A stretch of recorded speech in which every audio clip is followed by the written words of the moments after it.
and from 13 and 14. Uh, okay. Am I audible to you all? I hope I am audible to you. Okay. Today's verse, the first verse, Uncle is reading from Psalms 139, verses 13 and 14. It says like this: For you formed my inward parts, you knitted me together in my mother's womb. I praise you, for I am fearfully and wonderfully made. Wonderful are your works. My soul knows it very well. Who wrote this particular Psalms? We all know. Who wrote? Anyone knows? David, King David wrote this beautiful Psalm.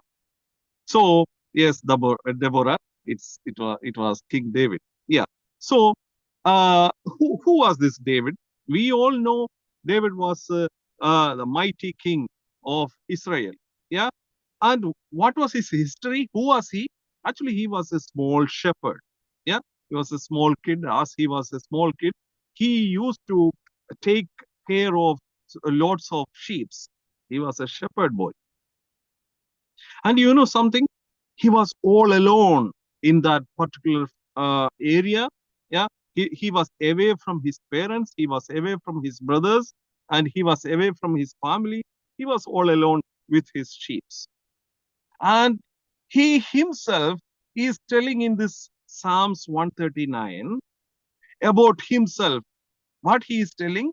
For you formed my inward parts and you knitted me together in my mother's womb.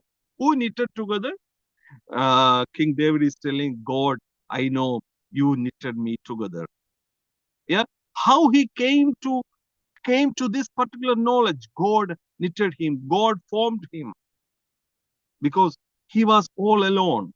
One day, what happened? One day he heard God's voice. And then what happened? He asked any questions? No. For upon the God's voice, he just surrendered himself before God and on his voice. We know, we can see in New Testament, you can see Peter. Who was Peter? Peter was a fisherman. You can see Saul in the New Testament. He who became Apostle Paul. Who was he? He was a big educator. He was a very big personality among Jews, and he was trying to destroy all the disciples of Jesus Christ. And then what happened? He became a mighty apostle of Jesus Christ. How come? How come? All these people, all these people, yeah, submitted themselves before God upon one particular voice. Yeah. So this is the key, uh, the key of being yourself, being identifying yourself, being God's purpose. What we have to do on God's call, on God's voice, we have to submit ourselves. Let us see. Uh, uh, so in here in Psalms chapter 1, Psalms 139, King David is telling God who designed each one of us. God designs us. Yeah, God knitted together. And then, and what is His plan? God has a great plan about us. We can see in Jeremiah chapter 29, verses 11, Prophet Jeremiah is telling what he is telling. For I know the plans I have for you, declares the Lord, plans for the welfare and not for evil, to give you a future and hope. We are special. We are called out. What is our identity? We have an identity in God. We have an identity in Christ. Can we can we act like other worldly people act, or are we like others?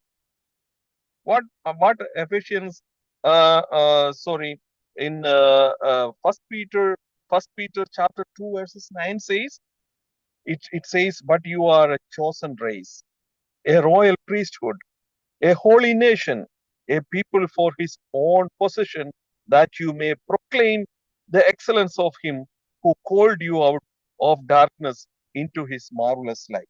So we are a special people. We are called out people. We are here on this earth for a purpose. Yeah, we have an identity in Christ. We are not like others in the world. We will not be able to do what the world do. We will not be able to say what the world say. We have a special calling. What is our calling? We are a chosen race and a royal priesthood. We have a special protocol. And for what is our purpose? What is our purpose? Why we are on this earth? In Matthew chapter 5 verses 30 to 16, Jesus Christ is telling something. You are the salt of this earth. You are the salt of this earth. You are the light of the world.